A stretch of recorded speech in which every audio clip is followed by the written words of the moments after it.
Pemirsa apa kabar? Kini Anda tengah mengikuti Warta Berita PTS tanggal 25 November. Kementerian Ketenagakerjaan baru-baru ini mengumumkan perluasan penerapan sistem direct hiring bagi pekerja migran, namun mekanisme ini menuai keluhan. Seorang warga yang merekrut pengasuh migran mengaku PMA yang direkrutnya menunjukkan sikap kurang baik, tetapi kontrak kerja tidak dapat dibatalkan. Asosiasi Majikan hari ini mendesak pemerintah segera membangun mekanisme cepat pemutusan kontrak bagi pekerja yang dinilai tidak kompeten dalam memenuhi tugas.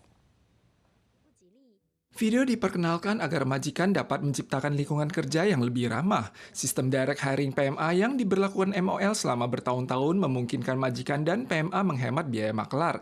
Sementara pusat direct hiring juga dapat menyediakan layanan interpretasi dan konsultasi. Namun ada majikan mengalami kesulitan saat merekrut PMA lewat sistem direct hiring bulan Juli tahun ini.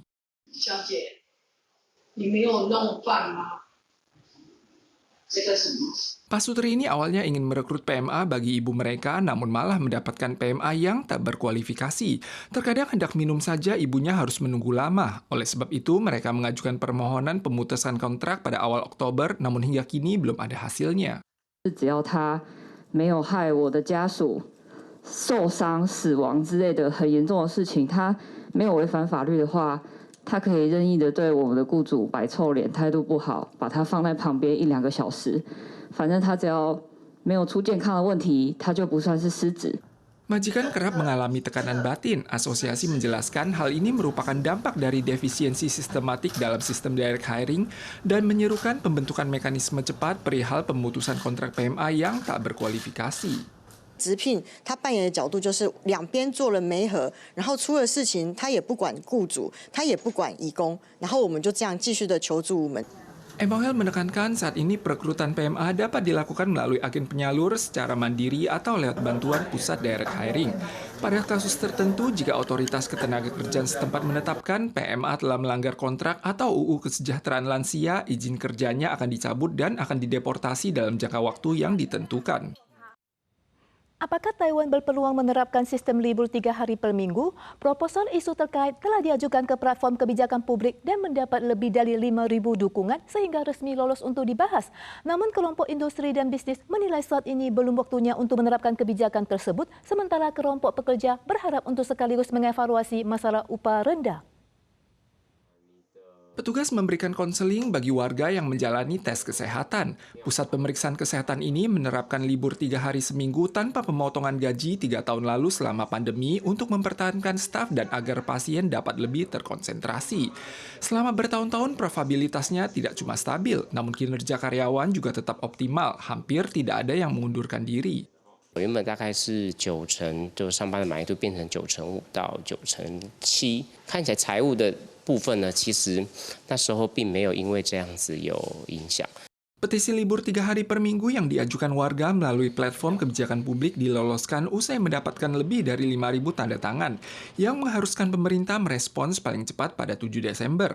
Warga menilai libur 3 hari per minggu menyediakan lebih banyak waktu santai dan olahraga guna mencapai keseimbangan kehidupan dan kerja, mempertahankan staf, dan mendorong inovasi berkesinambungan dalam bisnis. MOL menyatakan perlu melakukan evaluasi berhubung Taiwan memiliki beragam jenis bisnis dan pola ketenagakerjaan.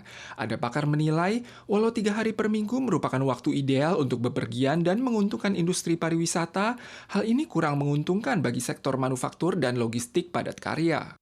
现在就是要看台湾的产业发展，要去周休3日，时机还没到。除了网络上联署的这个周休3日之外，其实还有其他的这个政策也可以一并的去思考。 Kelompok bisnis dan serikat buruh memiliki tanggapan berbeda mengenai liburan 3 hari per minggu. Serikat buruh menyatakan rata-rata jam pekerja tahun lalu mencapai 2.030 jam, salah satu yang tertinggi di dunia.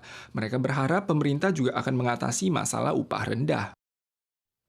Polisi Taoyuan pada akhir pekan tanggal 22 lalu menggerebek sebuah pusat pijat yang diduga menjadi tempat praktik prostitusi. Saat penggeledahan, polisi menemukan ruang tersembunyi di ruang istirahat karyawan. Di lokasi tersebut, polisi mendapati 4 perempuan pekerja seks asal Vietnam dan 2 pelanggan. Polisi dengan cepat menguasai konter dan membuka pintu besi di lantai 1. Meski staf konter berdalih tidak memiliki kunci, polisi tetap mencongkel sekat kayu dan memaksa naik ke lantai 3. Awalnya, hanya 2 pelanggan pria yang ditemukan, namun setelah diteliti, polisi menemukan ruang tersembunyi di bawah lemari kayu di ruang istirahat karyawan. Di dalamnya, petugas menemukan 4 perempuan asal Vietnam. Dari 4 perempuan asal Vietnam yang ditemukan, 1 diantaranya adalah pekerja migran hilang kontak, sementara 1 lainnya melewati masa izin tinggal. Kasus ini telah diserahkan ke Kejaksaan Taoyuan, sedangkan para perempuan dipindahkan ke penampungan sesuai prosedur. Untuk pertama kalinya, zat pewarna karsinogen Sudan merah ditemukan dalam produk kosmetik di pasaran. Badan Pengawas Obat dan Makanan Taiwan FDA kemarin mengumumkan 18 produk kosmetik yang terbukti mengandung bahan baku impor dengan konsentrasi Sudan merah tinggi dan memerintahkan ditarik dari peredaran dan dimusnahkannya produk-produk terkait dalam waktu tertentu. FDA menyatakan akan melakukan penelusuran ke hulu untuk mengusut sumber bahan baku tersebut.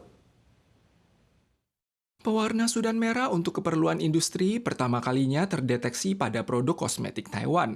Badan Pengawas Obat dan Makanan merilis hasil uji coba produk dari 12 perusahaan. Total 18 produk dinyatakan positif mengandung Sudan merah.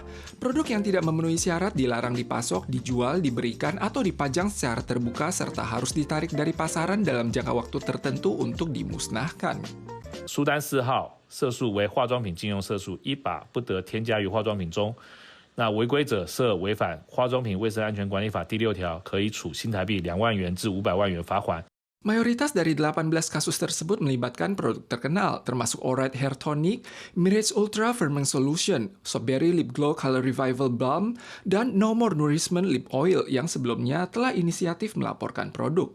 Terkait mengapa materi impor tersebut mengandung pigmen terlarang dalam konsentrasi tinggi, apakah ada keterlibatan dalam pelanggaran hukum, FDA telah menyerahkan bukti krusial kepada investigator dan terus melakukan upaya penyelidikan.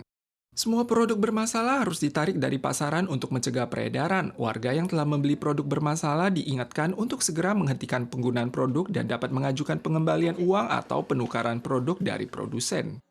Selain itu, jika muncul alergi seperti ruam kulit, bengkak, atau gatal setelah memakai produk, segera hentikan penggunaan untuk melindungi kesehatan dan keselamatan diri.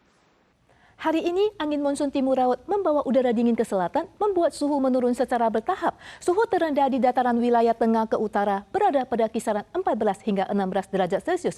CWA mengingatkan bahwa suhu akan sedikit menghangat besok siang, namun gelombang monsun timur laut berikutnya akan kembali menguat pada malamnya, dan udara dingin diperkirakan bertahan hingga Jumat. Pagi ini, suhu terendah di dataran Taiwan tercatat di Shoufeng, Hualien, yakni 16,2 derajat Celcius.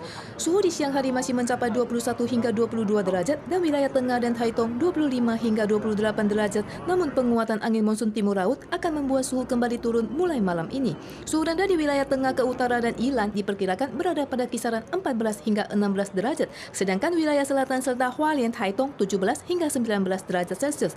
CWA mengimbau masyarakat menambah pakaian, terutama bagi yang beraktivitas pagi dan pulang larut malam. Para pemirsa sekalian, sekian warta berita dari PTS. Kita jumpa lagi di lain kesempatan. Sampai jumpa.